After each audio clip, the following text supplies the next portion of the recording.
जैसे बहराइच में एनकाउंटर हुआ, एनकाउंटर होना गलत है। भाई मैं इस बारे में नहीं जानता, नहीं जानता इस बारे में। आपको लगता है कि यूपी में जो एनकाउंटर हो रहे हैं गलत हो रहे हैं? मैं ये नहीं कह सकता कि गलत हो रहे हैं। जो गुनाह करेगा वो तो सजा पाएगा, लेकिन बहराइच वाला जो मसला है, अब लोग तरह तरह की बातें उसको ढाल ढाल के बात कर रहे हैं कि एक बात कह रहा है कि किसी के घर पे चढ़ जाए और झंडा उतारना, उसका मतलब ये नहीं कि मार देना है। जब किसी के घर पे चढ़ के कोई गलत काम करेगा तो गुस्से में, आक्रोश में कुछ भी कर सकता है बंदा, जोश में आके। ठीक है, अब उसको तुम तरह तरह के रूप दे रहा हो तो उस बात को तो मैं सहमत नहीं हूँ। तो एनकाउंटर गलत हो रहे हैं। एनकाउंटर गलत हो रहा है, गलत तो है, नहीं होना चाहिए। एनकाउंटर नहीं होना गुनाह चाहिए। कर रहा उसके भी हो रहा है, एनकाउंटर तो नहीं है, उसके भी हो रहा है। गलत है। एनकाउंटर जो नहीं होना चाहिए गलत है वो तो। मतलब अब जब कोई आरोपी जब आरोप करेगा तो उसके ऊपर क्या कार्रवाई होनी चाहिए? पूरी सजा है, सजा सब कानून बनाया गया है, संविधान है, सब चीज़ है। संविधान के तहत जो है उसकी कानून जो भी है संविधान के तहत हो उसके लिए। एनकाउंटर मतलब गलत है। नहीं गलत सर को तो अब इसका कुछ भी रूप आप दे सकते हो। अगर मैं कहूँ सही हूँ तो मेरे सर पे टोपी है तो मैं वैसे लोग गलत कहेंगे, मैं कहूँ कि गलत है तो वो लोग वैसे कहेंगे। हमें तो हर रूप में डाल दिया जाता है, ऐसा कुछ नहीं है। मुस्लिम्स के साथ तो हो रहा है, हर रूप में डाल दिया जाता है। आप हम कितनी भी बहस कर ले, कोई फर्क पड़ने वाला नहीं है। जब झंडा उतारा जाता है, जब झंडा उतारा तो आप जो है उसका एफआईआर जाके पुलिस थाने में करवा सकते थे, वहाँ पे कार्रवाई होती, क्योंकि भैया सरकार है, संविधान है, पुलिस है, योगी महाराज है, होता। इसका मतलब ये निर्ममता से किसी को घर में खींच के जाओ, उसको गोली मार दो, मर गया। और दूसरी बात, आपकी बात बिल्कुल जायज है। हाँ, आपकी बात जायज है। आपके घर में उन्होंने झंडे उतारा, उसको एफआईआर करा सकते थे, लेकिन जब आदमी के अंदर आक्रोश होता है, कुछ भी कर गुजरता है, ये तो वहाँ की बात है। अगर नॉर्मल लड़ाई भी होती है तो जो उसमें सर भी फाड़ते हैं, सब काम करते हैं। उसे आक्रोश नहीं, उसे आरोप कहते हैं। आप गलत नाम दे रहे हैं उसे। अब जो ऐसे निर्ममता से हत्या करता है उसे देश का द्रोही बोला जाता है। वो देशद्रोही है, इसलिए उसपे एनएसए लग गया है। आपको पता है इनसे क्या होता है? पता है एनएसए लग गया है ना, उसपे क्या होता है पता है? आजीवन कारावास, मतलब देश से बाहर। ऐसा होना नहीं चाहिए था। ऐसे नहीं लगना चाहिए। होना नहीं, ऐसे बात नहीं है। जो आप जो इनकाउंटर हुआ, ये सब हुआ जो है वो जो है कानून के तहत होना चाहिए था। कानून के तहत ही तो एनकाउंटर हुआ है। पैरों में गोली मारी है। हाँ, बाकी बिल्कुल बिल्कुल हमारे पैरों में गोली मारी है, गलत क्या? किस जगह मारी है, कहाँ ले आके मारी है, क्या पता, हमने कोई देखा थोड़ी है।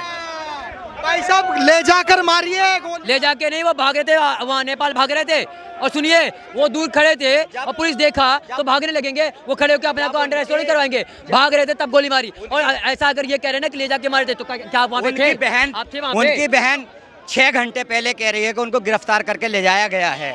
जब आपने गिरफ्तार कर लिया है तो जंगल में क्या करने पहुंचे? कितने लड़कों को गिरफ्तार किया जरा बताइए मेरे को, जवाब मैं दे देता हूँ। 3 जनों को गिरफ्तार किए, 2 भागे थे, उनका इनकाउंटर हुआ है, जाइए पता कीजिए। 3 को गिरफ्तार किया, मैं भी कह रहा हूँ, 2 भाग गए थे, उनका इनकाउंटर हुआ है। क्या बात कर रहे हो सर? ऐसी बात कर रहे हो पता यार। होगा आपको, लेकिन हाँ, ये गलत हुआ है। रेलवे पत्थर मत मारिए, किसी के आस्था पे भावना, आपके आस्था के साथ खेलवाड़ कर रहे हैं आपके। किसी पत्थर अपने आप आए थे क्या? जब बाद में के सामने जाके गाली भी न दीजिए। गाली नहीं दी गई है वहाँ पे, कौन कह रहा है गाली दी गई है? गाली नहीं दी है। आप मुझे बताइए, श्री राम जी का गाना नहीं बजा सकते अपने रैली में? श्री राम जी का आप जय भीम जी का, अपने बाबा साहब अम्बेडकर गाने नहीं बजा सकते? आज अभी बज रहा है कि ये गाने पहले नहीं बजते थे क्या? मैंने ऐसा क्यों बोला? मैं बताऊं, अखिलेश यादव ने ये बोला है कि वो जो है सेंसिटिव एरिया है, वहाँ पर ऐसे गाने मत बजाओ। तो कहाँ बजाए? एरिया क्या होता है? देश तो सेक्युलर है ना, मतलब देश। हाँ, तो यही तो मसला है। अब बात यही तो आ जाती है, सेकुलर है, लेकिन जब हमारे ऊपर बात आती है, जब सेकुलर नहीं होता। सवाल तो यही है, देश सेक्युलर है तो मुस्लिम एरिया कहाँ से आ गए? किसने कहा मुस्लिम एरिया? अखिलेश यादव ने बोला है। अखिलेश यादव पता है क्या बोल रहे हैं? कह रहे वो सेंसिटिव एरिया है। इस बात का अखिलेश यादव देंगे जवाब। अगर उन्होंने कहा तो अखिलेश यादव जी से जवाब मांगिए, हमसे क्यों बता जवाब मांगा जा रही है? अखिलेश यादव को बोल रहा हूँ, अगर आपका घर सेंसिटिव एरिया में हो तो वहाँ से खाली करके चले जाना। और पूरे देश में जब लोगों के जो जनसंख्या बढ़ने लगा ना, तो पूरा देश सेंसिटिव हो जाएगा। तो एक काम करें, हिंदू भाग जाएंगे घर, हिंदू कहीं और भाग जाएंगे। आज तक नहीं, फिर से कोई भागा है और ना भागेगा, सब यहीं रहेंगे। अखिलेश यादव से बोल रहे, एक अपने अपने मन की, और जो आजकल जहर घोला जा रहा है सिर्फ नहीं, उनको नॉलेज का अभाव नहीं है अभी, और यही है जो ये दिलों में जहर घोला जा रहा है ना, सिर्फ उसका रिजल्ट है।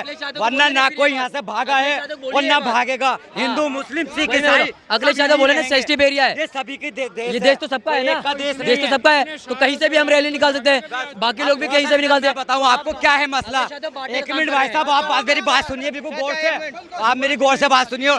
जिन्होंने 1947, जिन्होंने 84 के दंगे, जिनके बाप दादा ने अपनी आंखों से देखे थे, वो भाईचारा बना के इस हिंदुस्तान में रहते थे। आज वो दुनिया से जा चुके हैं। अब नई पौध पैदा हुई है, उसने कोई दंगा अपनी आंखों से नहीं देखा। इसलिए उन लोगों के दिमागों में जहर घोला जा रहा है। जिस दिन वो अपने भाई को बहन को खोएंगे ना दंगे में, वो भी अपनी औलाद से कहेंगे बेटा हिंदू मुस्लिम सिख ईसाई सब एक है, मिलकर रहना है।